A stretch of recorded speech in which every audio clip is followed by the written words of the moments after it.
Hello दोस्तों, स्वागत है आप सभी का आज के एक नए एपिसोड में। 1000 साल पुराने मंदिर का निर्माण एक देवता के दर्शन के लिए किया गया था। एक कोरोनेशन स्टोन को स्वर्ग का प्रवेश द्वार माना जाता था और अजीब मंत्रों को दूसरी दुनिया के लोगों से बात करने के लिए बनाया गया था। रिचुअल्स हमें ऐसे स्पेस में एंटर करने का मौका देते हैं जहां देवता जीवित हैं। दुनिया भर में इनसे राइट्स और रिचुअल्स हमें दूसरे डायमेंशन से जोड़ते हैं। दुनिया भर में प्राचीन लोग और आधुनिक लोग उन्हें भगवान से जोड़ने के लिए रिचुअल्स का यूज कर रहे हैं। दुनिया भर के लाखों लोगों का मानना है कि पास्ट में हमारा एलियन से भी सामना हो चुका है। Yucatan peninsula, Mexico. यहाँ प्राचीन खदान चिचेन इत्जा के खंडर के बीच एल कैस्टिलो का महान पिरामिड है, जिसे माया सभ्यता ने 9वीं और 12वीं सेंचुरी के बीच कभी बनाया था। एल कास्टिलो फेदर सरपेंट कुकुलर के मंदिर के रूप में सेवा करते थे। इसे मायाओं के सबसे इम्पोर्टेंट रिचुअल ह्यूमन सेक्रीफाइड का साइट भी माना जाता है। वे अपने ह्यूमन विक्टिम को मंदिर की सीढ़ियों तक लाते थे, उनके दिलों को काट देते थे और यह उस समय माया के बलिदान का रूप होता था। एल कैस्टिलो में होने वाला सबसे शक्तिशाली रिचुअल कुकुलन की धरती पर आने का एक रीएनेक्टमेंट था। ये सचमुच इसी पिरामिड में ही बनाया गया है। एल कैस्टिलो कुछ आउटवर्ड रेडिएटिंग वाली सीढ़ियों के साथ एक स्टेप पिरामिड है और ऑटम और स्प्रिंग इक्विनॉक्स पर सूरज इस पिरामिड के कोने में एक शेडो डालता है और सीढ़ी बाल स्ट्रेट पर स्टेप की शेडो दिखती है। और हर साल 21 मार्च को जब सूरज चढ़ता है तो सीधे सीढ़ी पर यहाँ पर शेडो बन जाती है, जो सीढ़ियों से नीचे आती है, जो भगवान कुकुलन को रिप्रेजेंट करती है। ठीक 21 सितंबर को इसका अपोजिट होता है। इस समय जब सूरज उगता है, भगवान कुकुलन सीढ़ियों से ऊपर जाते हैं और छोटे मंदिर पर तेज रोशनी में दिखाई देते हैं।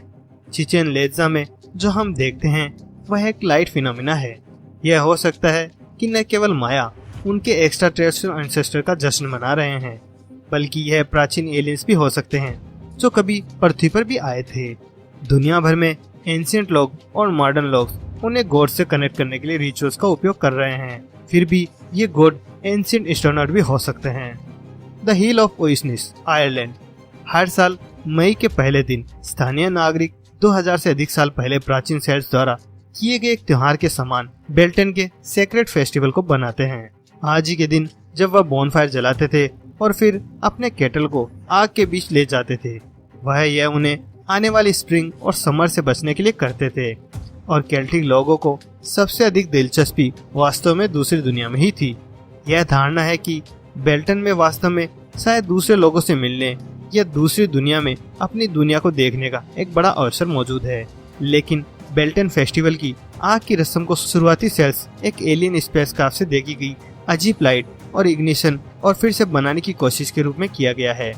और यह साबित करने के लिए वे ब्राजील के कायापो लोगों द्वारा हर साल प्रैक्टिस एक सेरेमनी को पॉइंट करते हैं। बहुत समय पहले बेब करोरोटी आकाश से उतरते हुए दिखाई दिए थे और जब वो उतरे थे तो बहुत तेज हवा चल रही थी। अर्थ शेक और ट्रबल कर रहा था। वास्तव में ये एक स्ट्रॉ सूट पहने हुए एक मेडिसिन मैन है और वह स्ट्रॉ सूट एक मॉडर्न डे एस्ट्रोनॉट सूट के समान ही है। लेकिन काइपाओ के लिए बेब करोरोटी महोत्सव केवल एक तरीका है जिससे वे एक प्राचीन यात्रा का सम्मान कर सकते हैं। क्या वास्तव में ब्राजील के कायापो के रिचुअल एक एक्स्ट्रा टेरेस्ट्रियल विजिटेशन से इंस्पायर्ड है? Edinburgh Castle, Scotland. ताज के कमरे में एक 336 पाउंड का ओब्लॉग स्टोन का ब्लॉक है जिसे स्टोन ऑफ डेस्टिनी के रूप में जाना जाता है और ये स्टोन ऑफ स्कोन के रूप में भी जाना जाता है। यह लगभग हर इंग्लिश और स्कॉटिश सम्राट के राज्याभिषेक में 800 से अधिक वर्षों से मौजूद है। इसका पर्पज न्यू रूलर को गॉड के साथ यूनाइट करना है। कुछ लोग मानते हैं कि ये एक मीटियोर का हिस्सा है जो 3000 साल से अधिक पहले पृथ्वी पर गिर गया था।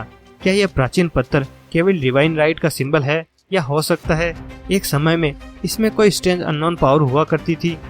पूरे रिकॉर्ड किए गए इतिहास में कोरोनेशन रिचुअल्स ने दूसरी दुनिया के सुपर बींग्स के साथ नए रूलर को जोड़ने के तरीके के रूप में स्टोन ऑफ डेस्टिनी जैसे डिवाइसेस को इनकॉर्पोरेट किया है।